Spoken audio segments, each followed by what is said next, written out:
sports. Get it out of the way. No, do the depressing thing. No, gotta do sports. We don't even have to do sports. I know, it's gonna be fast. You find a way to make it take longer. If we have not a lot to talk about, you're like, oh, let's talk about basketball then. Dogs did beat Auburn or South Carolina or something this weekend.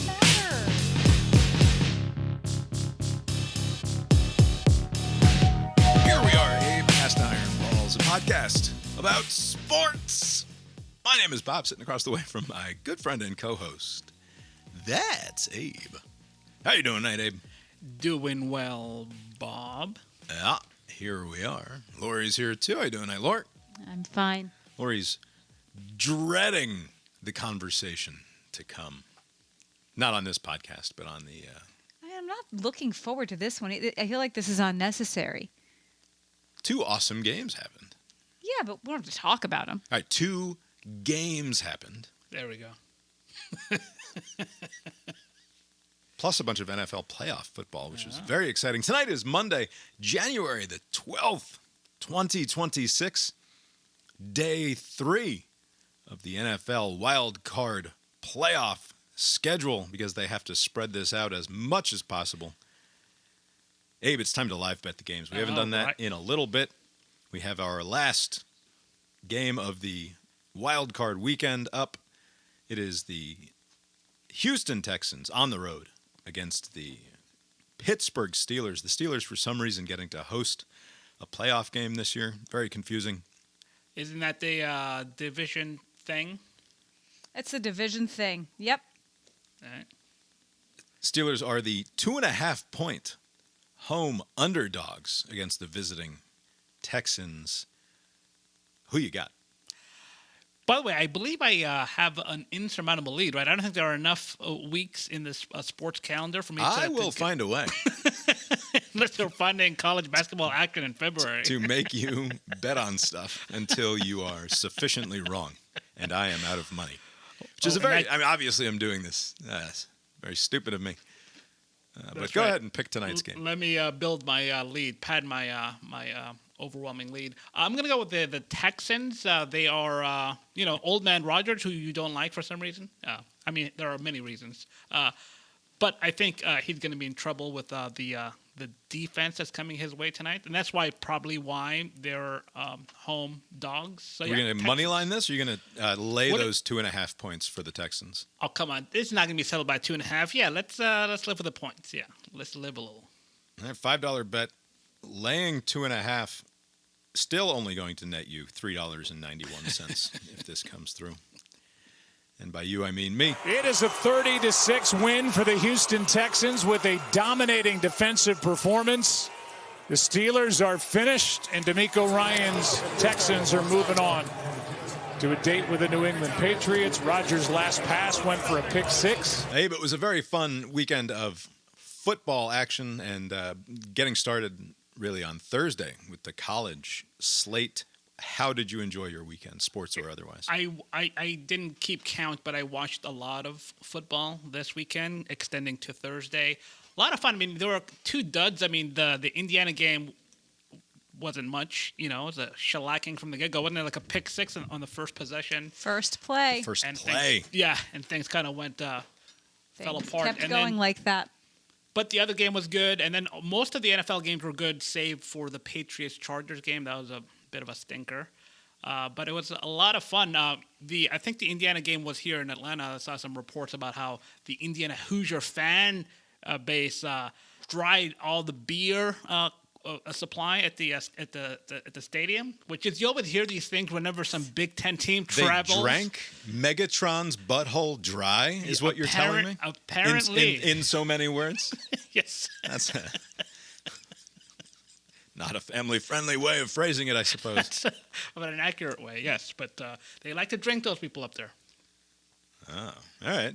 Well, let's dive right in. Actually, let's do a little housekeeping before we get into the games of the weekend. If you want to hear the Cast Iron Balls preview show of the national title game, it will only be available by going to the Substack at brainiron.substack.com.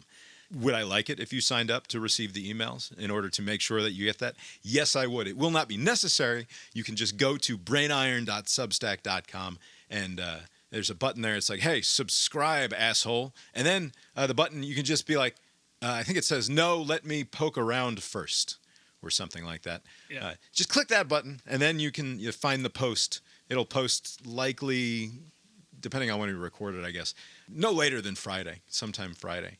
But because our tradition, second year tradition now, of doing the national title preview show coupled with a Billboard Hot 100 style It's showdown. really great. It means that I'm not going to post it to the regular feed because YouTube and Spotify and the other copyright freaks out there will not be pleased with the fact that I play a bunch of copyrighted music without getting permission or paying for it, when obviously it is completely fair use for me to be doing so as we stack up Bloomington, Indiana, and the music scene that they have on offer against Miami, Florida. We'll have a contest, see which city comes out on top. It'll be Miami.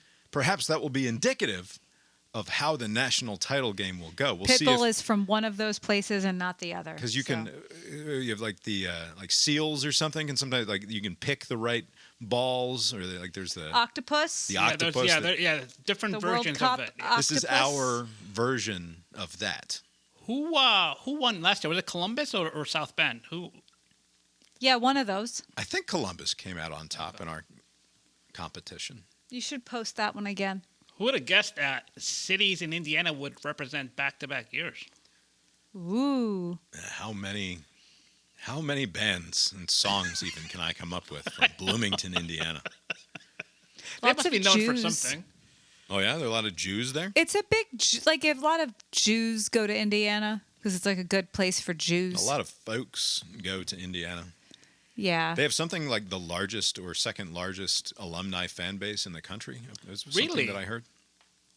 Just not Why for were they at the bottom of the Big Ten all these years? You think? Because they sucked. They weren't. They weren't. They were penny pinchers. All right. That's right. Lori said that Get there a- were Jews. Abe, don't you know anything? Get on with it. All right, let's. Like I said, brainiron.substack.com, and you can listen to our national title preview show later in the week. Go check that out. Let's dive into the Thursday night game. Final score: Miami 31, Ole Miss 27. A very exciting game in the fourth quarter. Kirk and Chris Fowler were discussing this game as it was going on, as though we were watching an instant classic football Yeah, game. they're weird. And I completely disagree with their assessment of what was going on there. I know that the score was close, but it was not a very good football game. But I think, I mean, obviously they have a motivated reasoning. You know, they're trying to sell the game that they're covering. But that fourth quarter just kept on, you know, like a field goal, touchdown, touchdown, touchdown, you know, back and forth, and it wasn't clear who was going to win. So maybe they were speaking to that. But yeah, overall the game was fine. It was better than the other game, but Well, compare it to Ole Miss's game just before that. That Yes. was way more instant classic. Yeah, the Georgia Ole Miss game was a far superior Like, game I in don't terms ever of wanna watch it entertainment again. Product. But that was better. It's fine. It was fun. We had fun. I didn't like that it was on Thursday night. did you guys have a rooting interest? No, I went wanted in both teams to thinking win. that I was going to root for Ole Miss because I wanted Lance to look like a further asshole. Yes. Like that was my thought process. But then as soon as the game came on, I found myself absolutely incapable of rooting for Ole Miss, largely It's true. It was weird. He was acting weird. because I didn't want them to win after what they did to Georgia the week before, I suspect. And also, it's like, this is Ole Miss we're talking about. I don't want Ole Miss to be playing for the national title. That is not the way of things. Miami potentially playing for the national title. That is the way of things. Remarkable that Miami joined the ACC many moons ago. People thought, oh, they're going to dominate, you know, because it's Miami. They never won the title, the conference title, and now they could. Yet, Abe. They Yet. could win the national title before they win the conference title. How difficult is funny. this ACC? I guess is what I'm asking. Not very difficult. On Saturday morning, I had to take. Well, I didn't have to. I volunteered to to chaperone Calvin's trip to the band audition. So it was like a bunch of middle schoolers on a bus and me. Yeah. And you know what makes you feel like a ball knower? Is being on a bus full of middle school children in Charlottesville, Virginia. These kids are idiots. They don't know anything. I know stuff. They're idiots. Laura's the hot mom on the bus who knows football. I was not the hot anything. Oh, yeah? Did you see me in the morning? Jesus. Laura, Not great. Failed to set an alarm. It was a get up and get out the door by 6:18 kind of Saturday morning, which are the best kinds of Saturday mornings. I tried to set an alarm. It didn't work. And then the boy is knocking on our bedroom door at like 6:08. Like, hey, you should probably get up, huh? Yeah, probably should. Ooh, threw it together. Bob helped. Yeah. Anyway, 31-27 was the final. The quarterback lines on this game, 23 of 37 for both Carson Beck and Trinidad Chambliss. 268 yards for Beck, 277 for Chambliss, 2 touchdowns and a pick for Beck, 1 touchdown, no picks for Chambliss, and identical, basically, average yards per pass, obviously. You know, looking at the stats after the fact compared to my experience of the game, up until that very last bit, that last drive that Beck scored on, it felt like Miami was kind of like working around him and not through him. But it seemed like he had a pretty decent stat line. So maybe I was watching it wrong. Like, it didn't feel like he was the reason why they were winning. Just kind of like just pass, run the ball, do all these things. 22 carries for their leading rusher and 14 for their second leading rusher. And then Beck himself gets credit for 12 carries, which I suspect is just times that he held the ball for the most part and then had to be hustled on out of there. I'm surprised how well Miami's doing throughout this playoff run. I mean, I don't know if this continues. This is a game that they should have won almost as big as Indiana beat Oregon. Oh, yeah? Ole Miss barely had the ball. Right. And really, the only reason that Ole Miss has any of the possession-style stats is because of what happened in the fourth quarter. Like, Miami possessed the shit out of this ball and controlled the game and dropped 4 interceptions, I think, on 4 different possessions. Yeah. So it's not like it was Trinidad just had one bad go of it down there. It was on 4 different possessions, he could have turned the ball over and didn't. And Miami did everything in their power to lose this game and then ended up winning, with the exception of the last couple of drives in the fourth quarter. Including missing a kick. That kicker who doesn't missed. That's right. Yeah, he did. Which is why I was mystified why Derp Street and Fowler were talking about how this is one of the greatest games that they've ever watched, because it was just a very sloppy, it was very college football. Yeah, it was a perfect example of why people don't like college football, because they look like a bunch of amateurs out there, not executing in the way that they should be executing. The that last drive with Beck running it to win, obviously it's not I don't know who I was watching with. I was like, it's very Vince Young back in the day. Just runs it in when you need somebody to score. Just let him just run it. And he should have, and he had the time to run it to the pylon instead of running it in 15 yards from the sideline or whatever. Right. He could have sapped another 3 or 4 seconds probably off of the play clock rather than just sprinting in. And he sort of high-stepped it in, but he should have instead high-stepped it all the way to the pylon and then stood there for as long as possible until one of the Ole Miss guys started chasing him down. He was excited. Placed it over the goal line. Because you needed to take all of the time off the clock as much as possible, because then Trinidad gets the ball back and immediately starts driving down the field. And what was their last play of the game, I think, ended up being from the 34-yard line. Miami's, I should say, 34-yard line. Oh, was there? I don't recall. What was the play there? They took a shot to the back corner of the end zone, and the guy basically gets tackled in the process of trying to go up for it and fails to. And the Ole Miss people, of course, are super pissed about the fact that they didn't call PI there. To be fair, there was hand fighting. It was a mutual combat is the phrase that they use to dismiss any claims of pass interference, which I think was fair. I think that guy he did have his hands all over the defender. Also, he got tackled. while he was attempting to make the play. You never see that PI call thrown on the last play of the game, though.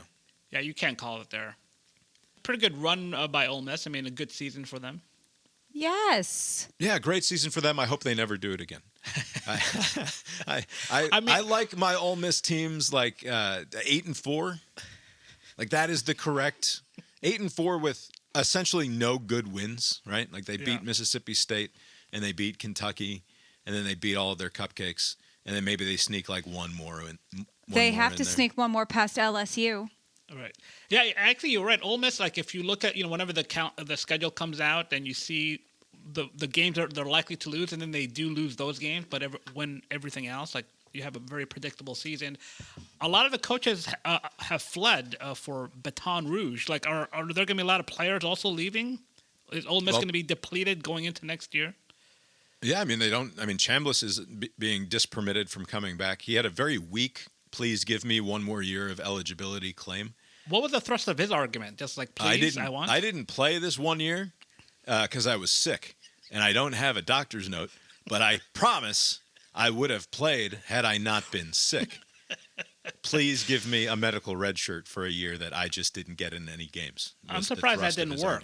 Just say, like, the only reason why I didn't have a doctor's note is because I'm too prideful. I come from one of those male-dominated families, and we don't go to the doctor. I'm too prideful. I didn't realize that I could have made $7 million to come back and play my 6th year as a senior at Ole Miss, is what he's saying. Yeah.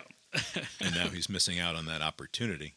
And it's not clear to me that he's, like, I don't think he's ready. Like, if I was him, I would also come back to play another year of college rather than attempt to go to the NFL. Also, the money, like, the way that the collective bargaining is set up in the NFL, and the way, depending on where you're drafted, your rookie contract is tied to where you get picked. So, like, and these quarterbacks are getting like $6-7 million to come back. Like, I think Ty Simpson is coming back, or he's being wooed to come back. I don't know what team he's going to end up with, but if you're getting $6 or $7 million to exhaust all of your eligibility, why not do that? And with Indiana, they said that the average age for that team is 23. They're an extremely old team. They're utilizing 5th and 6th year, players, and that seems to be a recipe for success. By contrast, the Green Bay Packers, who play for the NFL, the average age is 25. So it's not that far off from an NFL caliber team as far as age goes. So maybe the strategy is to get players to stay for as long as possible and try to win that way. So is this that's always been sort of the strategy. The strategy is get 25-year-olds. Yeah. Not keep them. Just go get the best ones who, when you look at the team, because they're always overshined by some young superstar, you don't think of them. But it's, the guys that the rest of us are like, yeah, remember him? He was so great. Yeah. Is this something that is, yes, it's a feature of this Indiana team, the Michigan team, that Ohio State team last year. All of these teams were a little bit older than we've been accustomed to. This is in part a function of the COVID era, where you look at, for example, you're not going to see a Carson Beck playing with a Malachi Toney basically ever again, barring very weird circumstances, right? Carson Beck is in his 6th year of college. That's wild. Because of the extra COVID year and the redshirt year and all the rest of it. And Malachi Toney is a year ahead of the game. He left high school a year early, basically. Yeah. He should be a senior in high school this year rather than the situation that he's in now. So you have this vast disparity. And that, like, to me, it's silly. And I think it's particularly silly. Like, Indiana is obviously a very talented team. They're not a terribly deep team. I think they were saying on the broadcast that they only play 13 dudes on defense. Wow. Or have basically only played 13 dudes on defense this year. That tells me, and we can sort of transition to that game, which was a total domination from start to finish from essentially, what's his name? Moore? Oregon's quarterback, Dante Moore, throws a pick on the first play from scrimmage for 6 for Indiana, and then they put together a pretty nice drive. I think they converted like 3 or 4 third downs on that opening drive and ate like 6 or 7 or 8 minutes of clock up in order to tie the game. So that was impressive, and that was the last time that they scored. 50. Well, they last scored, time that they scored when it seemed like it fucking Yeah. mattered is Yeah. what I should say. Yeah, basically, I mean, that second quarter was ruinous for Oregon. I mean, they gave up 21 points. They did not score any, and the game was over at the half. They ended up scoring 22 overall points, but the game was well in hand. What was it, 35-7 at the half, I believe? Yeah. And then thirsty dirtbag Kurt Signetti has them go out there and score 3 more touchdowns in the third and fourth quarter, including 2 in the fourth quarter, with Mendoza still running out there. What a remarkable stat for Mendoza. 17 of 25 touchdowns and under 200 yards passing. Anyway, like I was saying, I think they only play 13 dudes on defense. One of them got hurt early in the game also, so I guess they maybe had to play more than 13. But this is an old team. This is a team of super seniors or super seniors. And I think it must be said, though they are awesome and obviously are the class of college football this year, and I think they're 7.5-point favorites or opened as better than touchdown favorites against Miami. And I texted my buddy as this game was wrapping up. I think I called it. I think I said, I bet you this is a 7.5-point game, and I think that I would take Miami all the way up to like 9.5 or 10 points. Or I would take Indiana, rather, all the way up to 9.5 or 10 points. Like, they just, given the way that Miami did everything they could to not win the game against Ole Miss, and the way that they looked so poorly coached relative to Indiana the next night, Indiana just looks perfect. But also, like, is this the dawn of the Signetti Death Star era of college football? Is he going to be able to maintain this?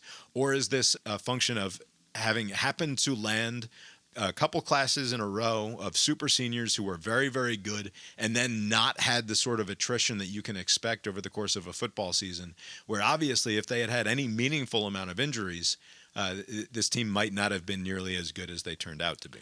I mean, obviously time will tell. If Indiana goes on to 16-0, wins the whole thing just in dominant fashion, I'm assuming they're going to win, but who knows? I don't think they're going to necessarily win next year, but they'll be a dominant team going forward, right? So this team is not just like a one-off. I mean, I know. And what is the indication of that? Why do you think that? Well, because I mean, they have all of the same like setup as they had before. So they'll get a new quarterback from. I think didn't they already have a commit from? They're bringing in, I think, the Texas Tech kid from this year. So to go Hoover, to battle against the younger Mendoza. Brief correction here. Indiana has landed the kid from TCU, Josh Hoover, while Texas Tech is getting Cincinnati's old quarterback, Brendan Sorsby, which is why he had Texas Tech on the brain. But Indiana's getting Hoover from TCU.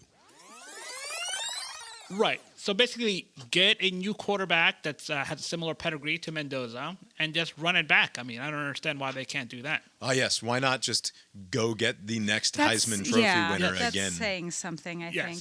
But what I'm saying is, if he loses to Carson Beck, all bets are off. But if they are to win, and I think would they be the first 16-0 team? Because of the extra. Yeah. So basically, I mean, a remarkable year, and if they win comfortably, why not? A remarkable year made slightly less remarkable by the fact that they didn't, like, their schedule does not exactly. Right, but that's where the playoffs come in. Okay, so Oregon. Yeah, everyone they shut played, they Texas destroyed, Tech. including Alabama and Ohio State. Ohio State, Alabama. Oh, they didn't destroy Oregon. Ohio State. They played a competitive game against Ohio State. Could have lost that game. Right, but they didn't. They didn't. Yeah, right. Sure. Indiana beats a good Ohio State team. They beat. I mean, you can say whatever you want about Alabama, but they comfortably beat them. Like, it wasn't even close. They make quick work out of Oregon, and then if they beat Miami, like, that's a pretty great season. I mean, despite whatever qualms you have about their regular season schedule.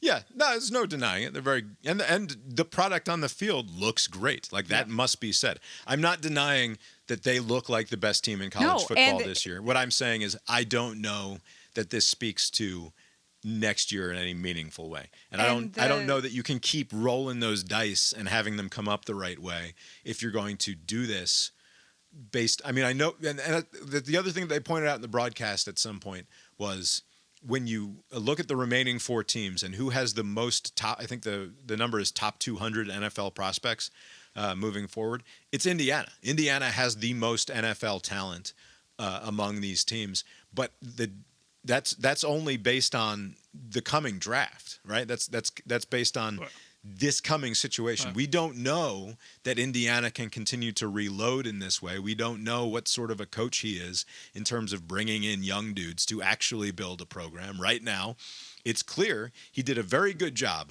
of recruiting at JMU and then getting the bulk of that team to join him at Indiana, where they went on a hell of a run, and then reloaded immediately this year with a bunch of super seniors again and the Heisman Trophy winner. If it works, great. Yeah. More power to him. Signetti is a weird dude. Yes. I hope he's the only thing that could derail this dynasty that's opening up in front of us here with Indiana is if there's some sort of weird program-related stuff that comes to light. Other than that, this should be the rest of the decade belongs to them. Oh yeah, you're calling it now? Yep. Over under. So including this one, we're going. You sort of give them like 3/4 of a national title, I think, going into a week from tonight. And I round up. Over under 2.5 national titles between now and the end of the decade. That's pretty aggressive. It should be noted at the beginning of this decade, I think I told I went way over on Georgia 2.5. Right. And so I did need one more to hit that way over to 3. But yeah, 2.5 will be a stretch because we're already in 26. So I'm going to say under, but like they'll get 2. Well, we'll call this the end of the 25 season. So we'll include 6, 7, 8, 9, and 30 seasons. Right. I could see that. I could see getting 3. 2 out of get 3 in 4 years or something like that. I don't know. I'm taking the under. I don't think they. I'd take the under on 1.5. I think they first have to win the 1. Like it'd be embarrassing if this falls apart. Yeah. Does Dan Lanning have a problem? Dan Lanning is an awesome football coach who goes to Oregon and gets them into the dance here 2 years in a row, right? The Final Four 2 years in a row, but then does not really compete in this game at all. Is this a problem for Dan Lanning at Oregon? He appears that he's going to get who's the quarterback who said he's transferring there? Oregon picked up Raiola? Yeah, Oregon potentially. Picked up well, if Dylan what's his Ravioli. name doesn't leave, it's up in the air right now. Yeah. To answer your question, no, I mean they lost to a better team. Oregon's a great program. I don't know. I wouldn't be concerned about Lanning. They can win something in a couple of years. Yeah. I don't think there's a cause But for I'm just when you make the Final Four 2 years in a row and you're a top flight program and you start to get that reputation of not being able to win the big one. That's true. I mean, that was the Michigan experience with Harbaugh, right? Like they went far and they couldn't get over the top, and then eventually they did. I mean, there was some sign stealing stuff. And but, Kirby Smart. Kirby Smart also went through similar things. Yeah. When Calvin cried when we lost to Ole Miss, I had to explain to him, like, this is what happens when you're good, is you lose big games. Yeah. Like, you get to be in the big game, and most of the time you lose them. Yeah. And then when you win, it's great, but it takes a while. Yeah, it builds character. We'll do the preview later in the week, obviously.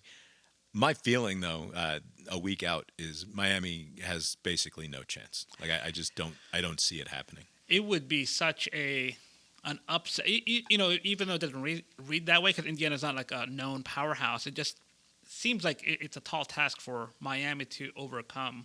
Like you would imagine turnovers being the key to a Indiana defeat. Like Mendoza, he's a Cuban sort, right? He's down there in Miami. Maybe he gets a little too distracted, and he has an off game. Yep, Things that's fall it. apart. Also, Miami's defense is one of the best ones. Yes. Which one is Yeah. it? So if you're looking, we'll talk about it later. But yeah, Well, let's talk about dead ladies then. in a minute. There are some interesting storylines here in terms of that. Fernando Mendoza's father played with Mario Cristobal in high school. Oh, really? On the high school football team. Wow. He was recruited.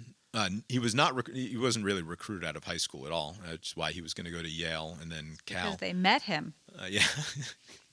But when he was transferring, he was recruited by Miami and Georgia, and then ends up going to Indiana. I believe that was his best opportunity for development. It turns out he was right, seemingly.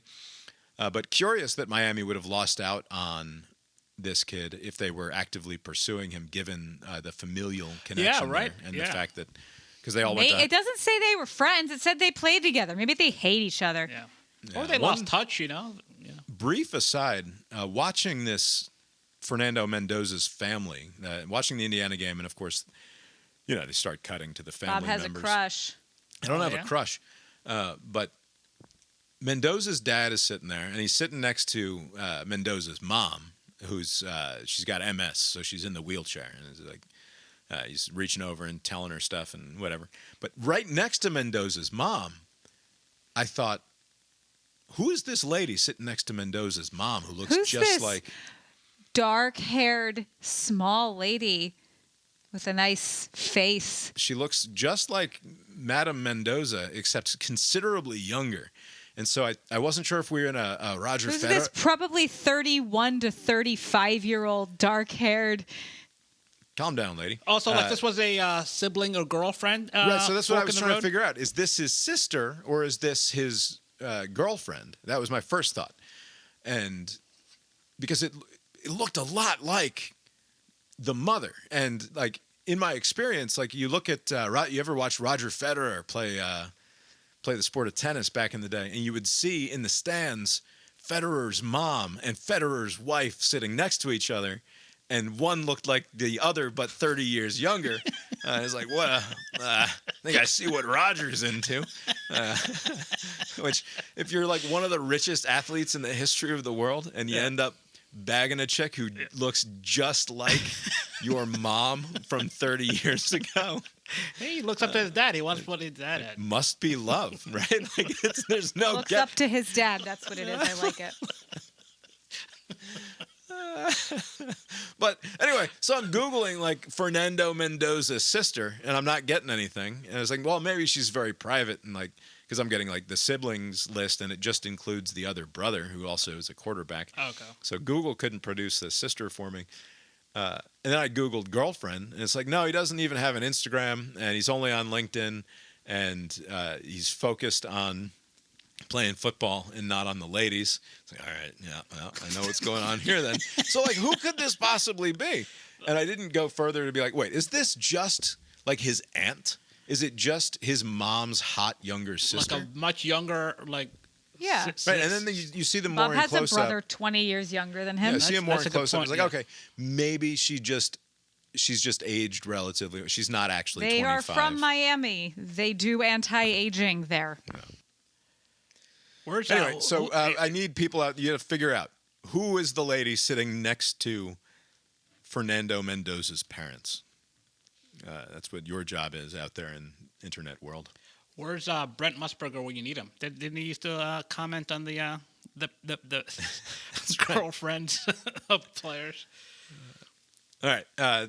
Those were the games in college. We should briefly touch on the NFL games. It was an awesome weekend of NFL playoff football. Last year, the wild card round was largely a dud. We paid Peacock for the privilege. It was cold. Of watching a playoff game last year, didn't we? Or was that just an end of season game? I don't remember. I don't know. But the games last year sucked in the divisional round. Much to the contrast, this year, the games were all awesome except for the one, as you mentioned. But we went to bed, so we didn't miss it. The Sunday night. I watched the... Lori fell asleep, but I watched the rest of that game, hoping that something interesting would happen. And nothing did. And I don't know if the Chargers just lack an offensive line, but that team kind of sucked. Yeah, it did seem like the Patriots' defensive line just absolutely owned that game. They couldn't get anything going. And then when they could, the Keenan Allen guy dropped like 2 passes across the middle. Like, come on, guy. Yeah. Make a goddamn play. This is the playoffs. So that game kind of sucked. But otherwise, the rest of the games were awesome. Congratulations are due to Cousin Steve, whose 49ers defeated the Philadelphia Eagles and deny them. Remarkable how that team is so resilient despite all the injuries. They have like a MASH unit, basically.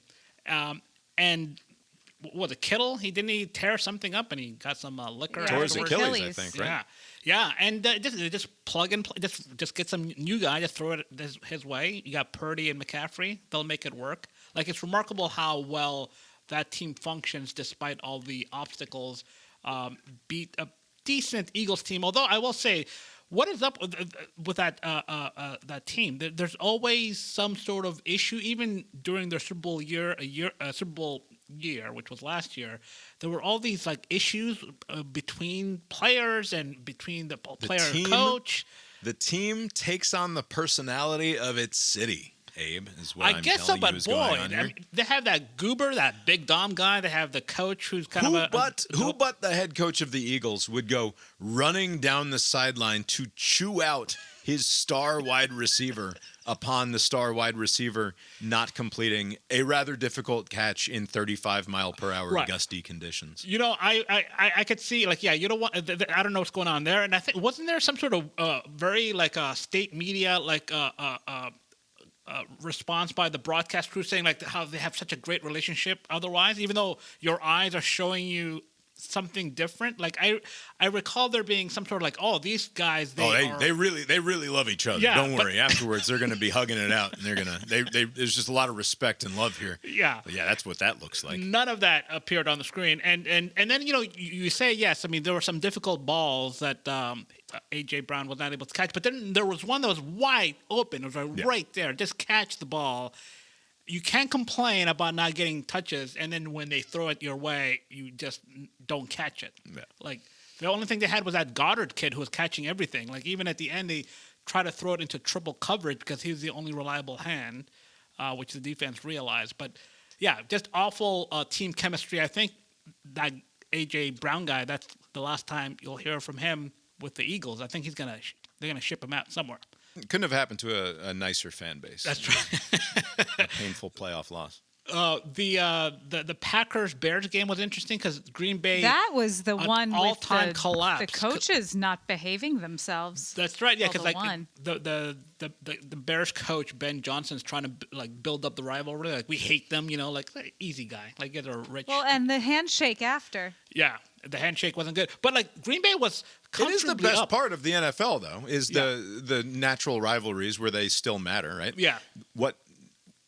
To some extent, it is what made it easy for me to adapt to SEC football was the fact that I grew up a Giants fan and hated the Eagles and the Redskins and the Cowboys. Like, you play them so fucking much. They take so much from you through the years. Yes. And then there's a good chance because there are good programs, essentially, you're going to see them in the playoffs potentially at various times. Right. So like there is those sorts of relationships that do matter. Now it is weird to some extent that it like when it's Matt LaFleur and whoever the fuck the Bears coach is, who for $1 million, I couldn't tell you the guy's name. The Bears coach, Ben Mike Johnson. Ditka. Ben Johnson, he's a former OC for the Lions. Yeah, sure. How many Bears coaches have there been in the last decade? No, but they just finally Mike have. Ditka. This is the great thing about this, because like the ingredients to like a great rivalry would be like a competition. You need to have some overlapping like era where both teams are good for it to work. Because like like Georgia and Tennessee in football now, like Tennessee hasn't been good for a while, but like when they were both good, it's entertaining. When Florida and Georgia are good, it's entertaining. So the Bears haven't been very good for very long. I mean, you had the Jay Cutler years, but mostly they suck. This is like the first time they have some consistency at the quarterback. This coach seems to be good. And they were down big. There was some stupid fourth quarter call that Chicago made that didn't work on their own end. And they somehow mount a comeback. Like Green Bay just falls apart. They go down by 11 points, I think, in the fourth quarter with, I think, 6 minutes to go or something like that. And Lori and I were like, all right, let's play Mario Kart. Yeah. Like because we were watching this game. It was a close and fun game, and then it appeared like the game was over. Yeah. And it's like, all right, well, we're going to play Mario Kart. And then we're sitting there, we're playing Mario Kart, and I get an alert on my phone, and it's like, the Bears come storming back and win the game. It's like, hit the source button, and we're going to rewind and watch the end of this game, as it turns out. We, for the first time that I can think of on the YouTube TV app, said resume from last watch on a sporting event. Oh, wow. Because all the time, it's like, hey, you want to pick up where No! Yeah. Show me what's happening now! Yeah. But this was the only time. Resume from last watch. The win probability for the Bears with like 3 minutes to go in the fourth quarter was 14%. Yeah, that's why we were playing Mario Kart. Yeah. Game was over. We were getting work done. That's gotta suck, losing to like and by the way, the other thing that helps with the rivalry is proximity. Yes. So like it all just kind of works together, and hopefully this will be a sign of things to come between those two teams, because I've never seen the Bears be this good, and they got the Pope. Everything's going up their way. Yeah. Panthers-Rams game was also wildly entertaining, despite being, and I think I said in the last show, has there ever been a double-digit home underdog in the playoffs? And then I Googled it afterwards. I think this was the first time that there was a double-digit home underdog in the playoffs. And the game ended up being much closer than anybody expected. Yeah, I mean, it should be noted this matchup happened in the regular season, and the Panthers won it. And despite that, there were 10-plus point as underdogs. Double-digit underdogs, I think, in that game as well. Yeah. Yes, and so I guess the betting people didn't care. Great game. Always good to see Stafford play well. I don't think they don't count postseason games in the MVP discussion, right? So this doesn't matter. Officially, no. Yeah. No. Yeah.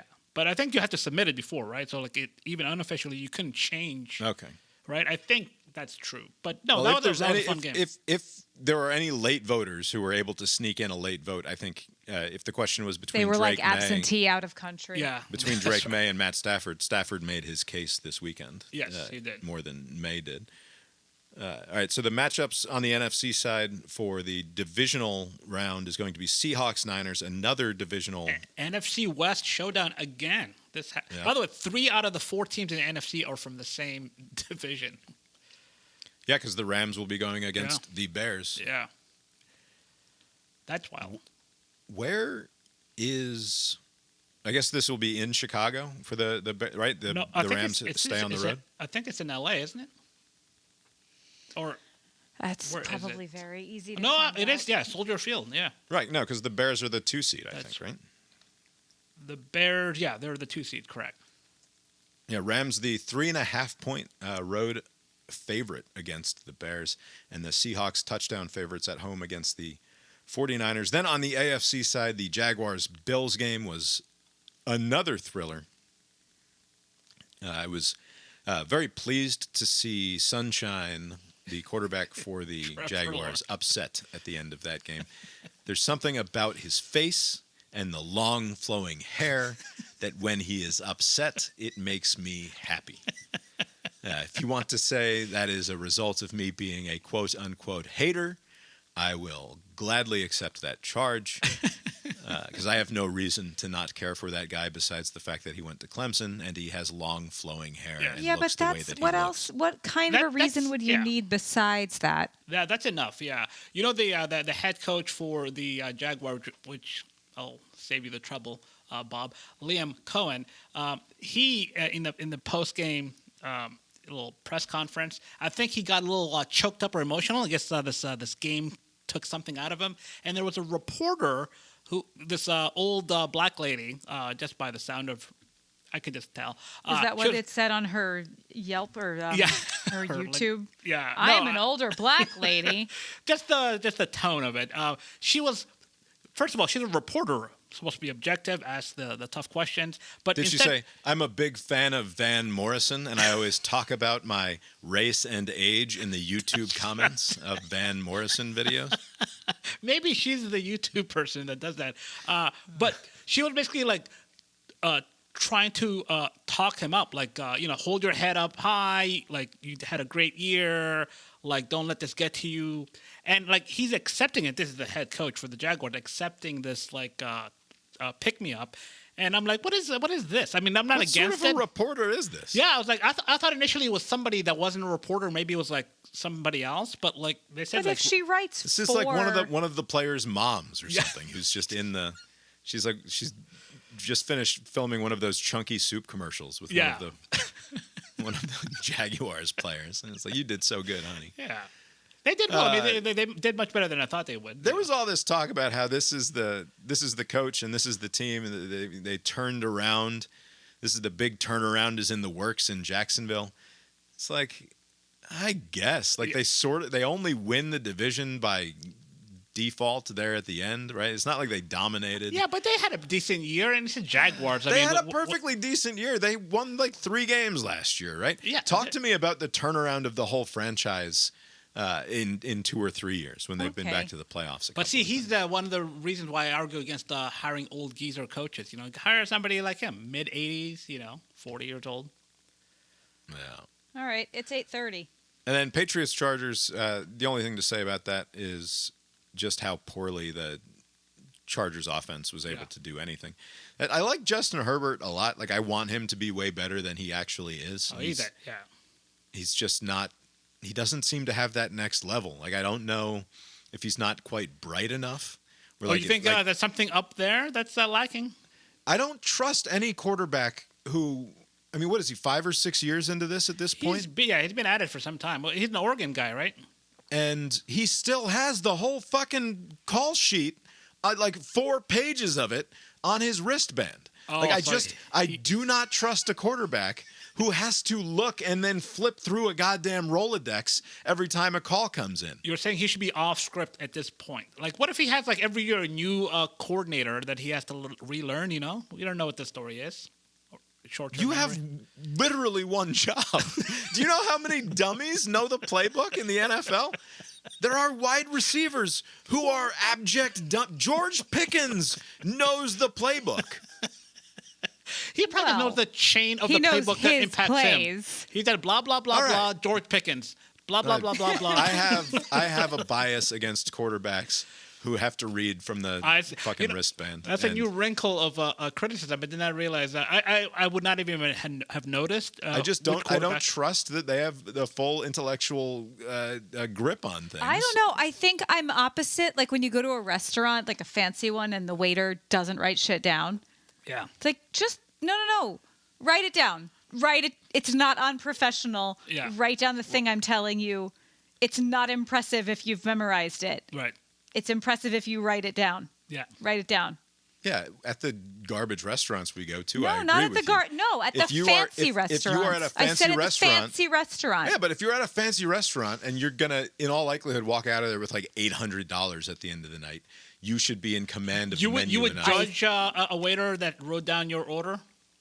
Like it's one of those high. I don't have 14 goddamn variations on it. I'm just getting the chicken parm with, Hold on, with what's steak that? Chicken fries parm? or whatever. Well, let me write that down. Yeah, don't write that down. Anyway, NFL was awesome this weekend, and it's sort of, I mean, not to say that the college football playoffs haven't been fun, but it felt almost redemptive to me for the NFL to be awesome this weekend. After last year's playoffs, it felt like weren't that awesome. And there was all this talk about how there's no Mahomes and no Burrows and no Lamar Jackson, and maybe this would not be as good, but it just as well. Well, and just like all the other years, I don't watch NFL because I just watched football for 18 hours, so I'm not interested. But now that I don't have that, the NFL that's on is like high stakes, and they're trying harder, and it's the better teams. Yeah. So it works out. So this is fine. So they should change nothing about the college football playoff schedule. Just hand the ball off, the ball being me, it being from college to NFL in, what's this, January. On the same sort of No, line we're of, done talking. All right, just a minute.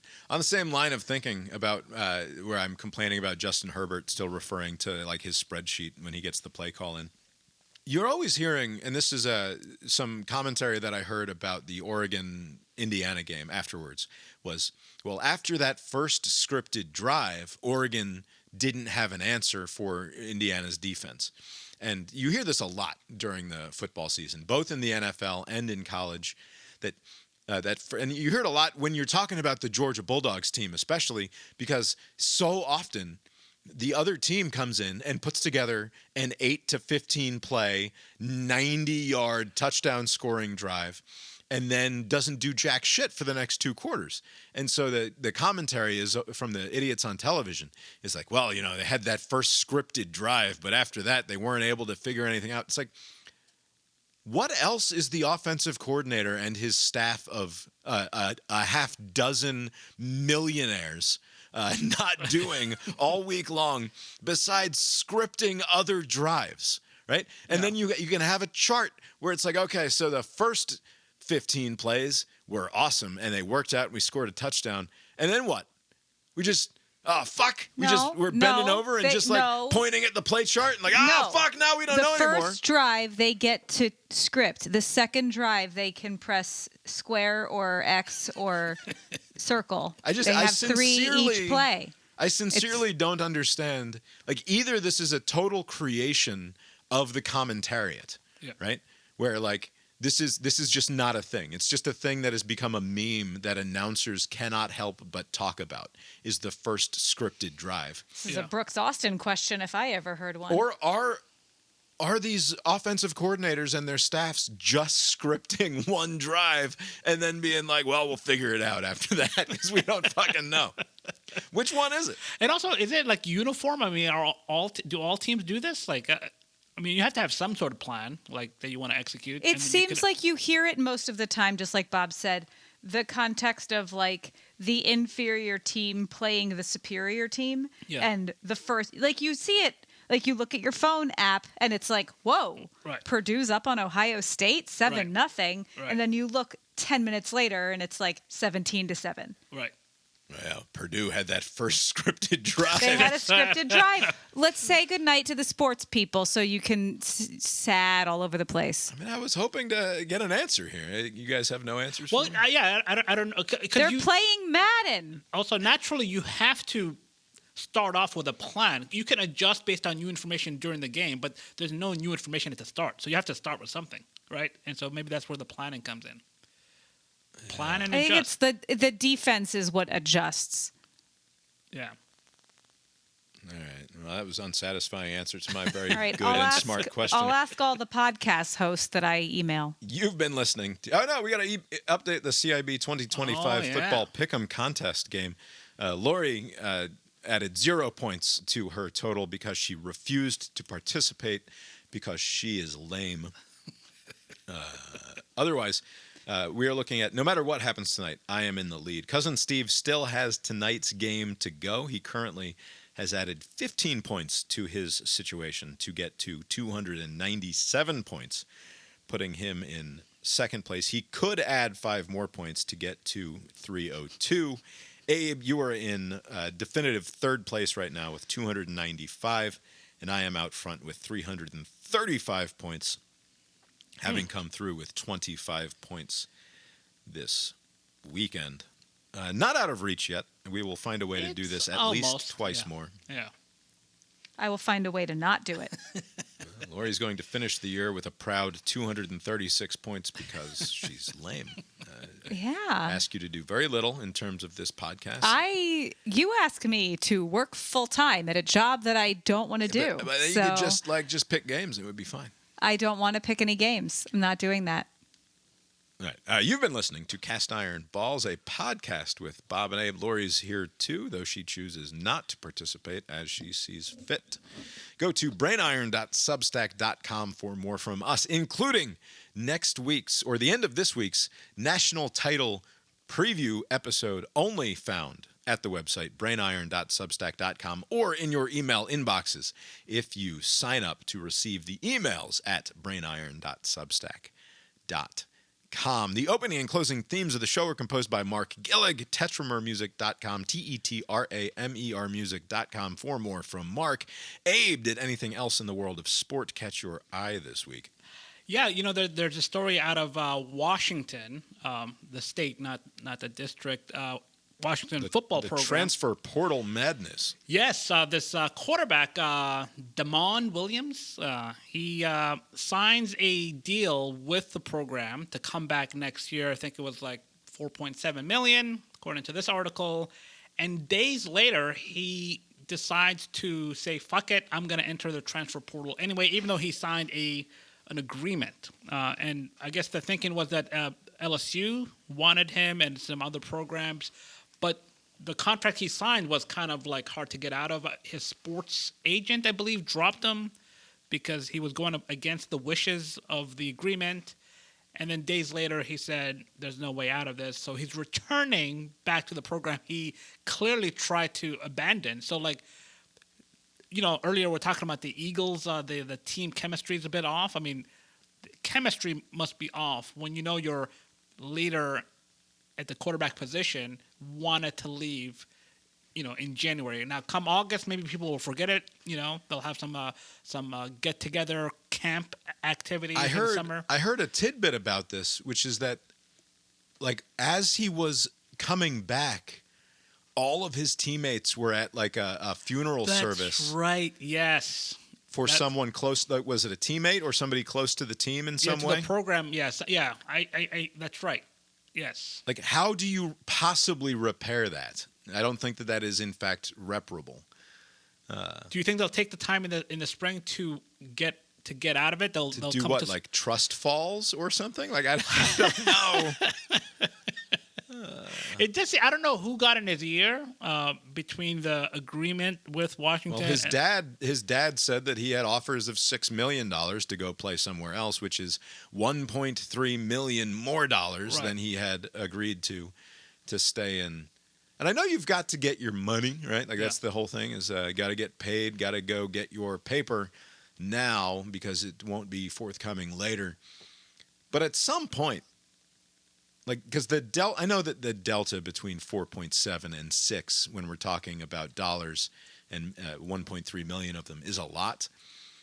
But reputationally, that's a significant blow to your good standing, one way or another. Yeah.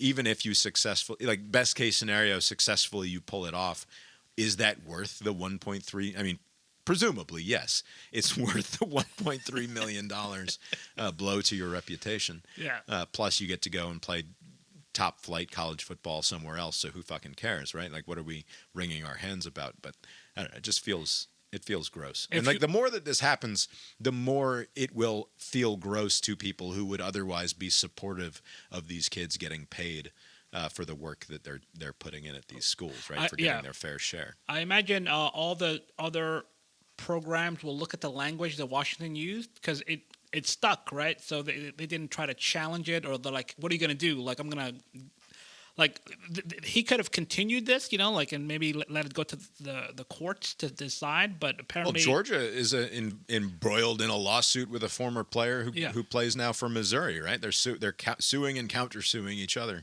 Right. So I bet you the language will be modeled after the Washington experiment rather than the Georgia one. Lori, you're making a face. So, a good stat. This wasn't what I made my face about. Georgia is set to return 91% of its rushing yards this year. So that's cool. Because Nate Frazier, who had teased that he might be going into the portal. And the other one, Chauncey Bowens. My boy, Bowens, yeah. Yeah, both of them. But what I made the face at is that Bo Pribula is probably coming to UVA. That from is Mizzou. The Mizzou quarterback who was good, not the one who... The one who didn't play at all in the game that they played against each other in the bowl. Right. The one who was formerly at Penn State. So the interesting thing will be, if that happens at the end of the year when UVA plays Virginia Tech, James Franklin recruited him. Gotcha. And he played for him. Very very complicated future scenario you're laying out there. It's not. It's just what's going to happen, assuming he doesn't get hurt Chandler more. Morris was also Old. denied his opportunity to get like a 9th year of eligibility or whatever. This is a conversation for the offseason more than anything else. And I hinted at it with my complaint about Carson Beck playing with Malachi Toney, even though they are like a fucking generation apart. As much sympathy that people have for these players when they go up against the NCAA, right, and all of the stupid regulations and all of that stuff, I think there is still, even if it is a naive and romantic instinct in the college football fan, and though the notion of amateurism is a jokey relic of the past at this point, there is still, like, the appeal of college football is that it's a bunch of 18 to 22-year-olds who are playing football against one another, right, and not a bunch of 25-year-old Diego Pavias and Chandler Morrises and Carson Becks hanging on as long as possible to keep playing. Show me the kids out there. I don't want to see 9-year seniors playing football. Are you proposing an age cap? Yeah, maybe you're not allowed to play football in college if you're 6 years out of having graduated. In order high to do school that or something. legally, they're going to have to be a private entity. The point is that I think it's unlikely that the courts will intervene and say, no, you have to allow 35-year-olds to have eligibility in college. What if they served in the military? There'll be some sort of like case, like, oh, this person went to war for like 12 years for some reason, and now he's back. Wasn't there like there used to be a player that was like, he came out, like he was like a 30-year-old college player. Well, I think there was a CBS story or something this year about. No, it was College Game Day. Yeah. All right, anyway. Lori, anything else in the world of sport catch No, your eye those this were my week? things. That was it. No, Lori's done. Abe, have you got anything else for us tonight? Nope. Well, I guess that's all we've got for you tonight then, and we will talk to you next time. Later.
Dogs did beat Auburn or South Carolina or something this It doesn't weekend. matter. I got a text from Mike D. He's been listening to the Cast Iron Balls, big fan, and he sent us a text.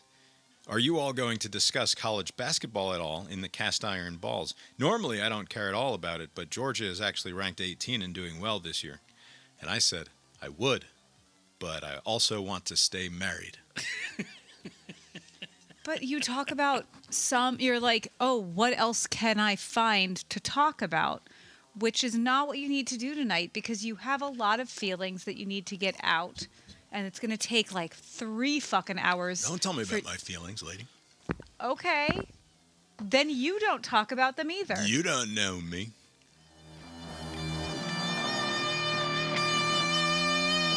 The proceeding was created with 100% human content.